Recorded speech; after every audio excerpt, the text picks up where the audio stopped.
Ladies and gentlemen, hey, hi, how you doing? Welcome back to the channel. Thank you so much for stopping by. I've been up for all of 5 minutes because we've got breaking news today when it comes to the future of Call of Duty, because as of this morning, it is now official.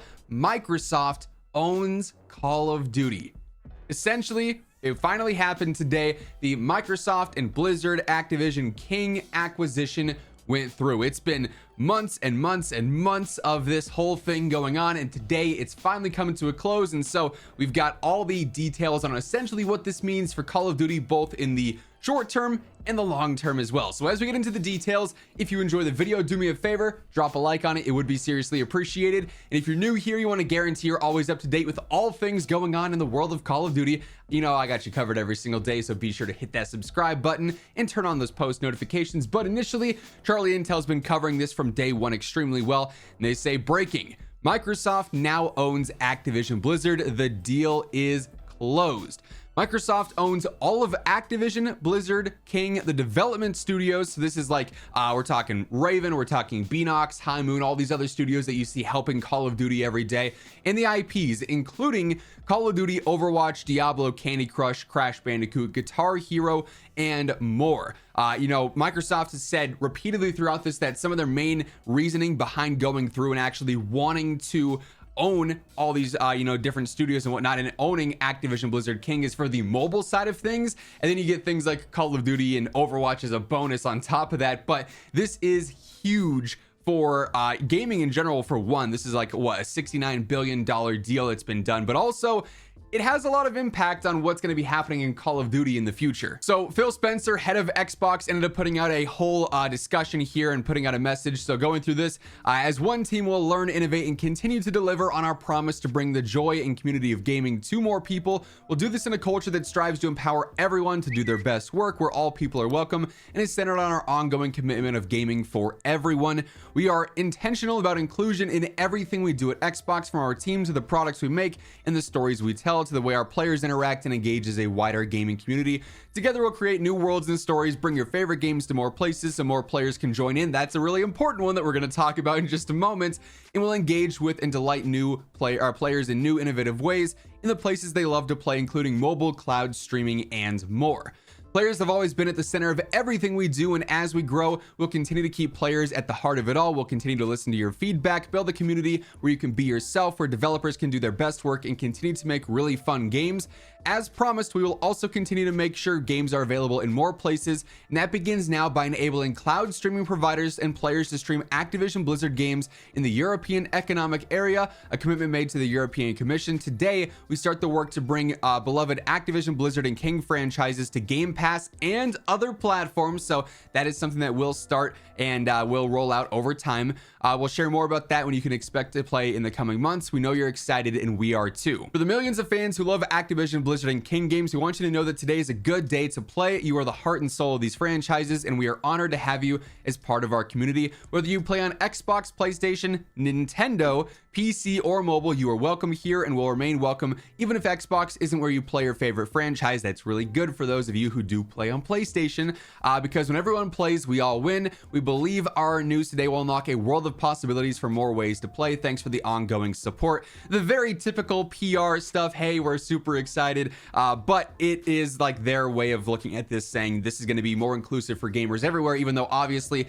PlayStation versus Xbox has been an age-old duel, they're still very inclusive of what's going on with PlayStation as well, and having that as a platform to play all these games, even though Microsoft now owns them, which really is just kind of like the ultimate flex. Microsoft is going to be making money from PlayStation now because of these games, and because, like, for instance, how successful Call of Duty is on PlayStation. But simply focusing on the Call of Duty side of things, what exactly does this mean? Charlie Intel sums this up very well. You may recall that obviously this past weekend, straight up, we had the whole PlayStation exclusive beta for Modern Warfare 3. That is no longer going to be a thing. This was the final time that exclusivity is going to be an issue. So it's been something that I think has been dumb for some time. Sony's had this exclusivity contract with Activision that gives them the game early, that gives them bonus things in game and whatnot, the combat packs and stuff like that. Some of it's small, some of it is larger, like the betas. But going forward, as we get into COD 2024 next year, COD 2025 and beyond, the game's going to be available to play for the first time for everyone, whether you're on PC or Xbox or PlayStation. No more exclusive beta weekends. Will return to Nintendo. So obviously this has not been something in a long time, but eventually it's probably not going to happen, you know, tomorrow, for instance, but Call of Duty is going to be coming to the Switch. This is something that Microsoft expressed repeatedly that they wanted to have happen. So we're going to actually have more platforms available to play Call of Duty on. I imagine it's probably going to be more similar to like Call of Duty Mobile and Warzone Mobile than it is the full-on console experience, just because of the technical limitations. I'd be very surprised if you could have a near seamless experience playing Warzone on, you know, your PC or on your PS5 and then jumping over to your Switch if you wanted to. It kind of depends on Nintendo's tech over time, I guess, but that's big news. It's just more ways to play, more cross-platform options there that should be very cool.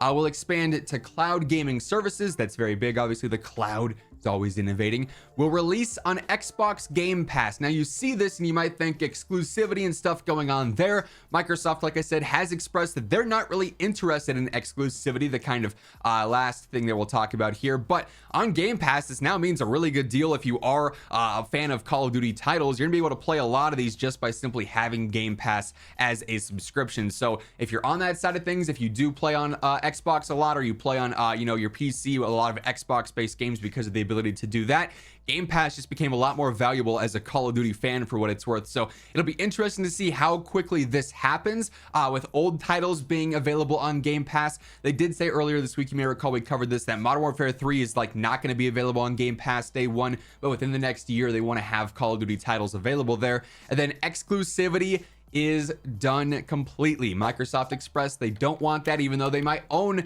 you know, Call of Duty now. They're not looking to have their exclusive skins in game like PlayStation has, or the exclusive betas. They just want to have it all available for everyone at the same time, so it doesn't matter what platform you end up playing on. So that in certain senses is fantastic news. Whether this is going to save Call of Duty or turn things around in terms of quality for certain things, really only time is going to tell here. We're not sure the you know, full-on impact this is going to have for COD as a franchise, short-term or long-term. We're just really going to have to see this play out. But I'm curious to see how things change. You know, ideally, now that you know, Activision is directly answering to Xbox, maybe we see some significant improvements in areas that we haven't recently. I really want to focus on things like servers, for one. The COD servers, as we know, are just abysmal when it comes to hit reg feeling consistent, when it comes to server stability and lag and packet loss. That's all super rough. When it comes to, you know, the certain quality of other things within the game. Curious to see how that evolves. Really, like I said, though, only time is going to tell, but definitely very big news here today for Call of Duty and just gaming in general. But that's going to wrap things up. If you enjoyed the video, do me a favor, drop a like on it. It would be seriously appreciated. And if you're new here, be sure to hit that subscribe button on the way out. But once again, thank you so much for tuning in. And until next time, take it easy. Have an awesome rest of your day. And I'll catch you guys later. Peace out.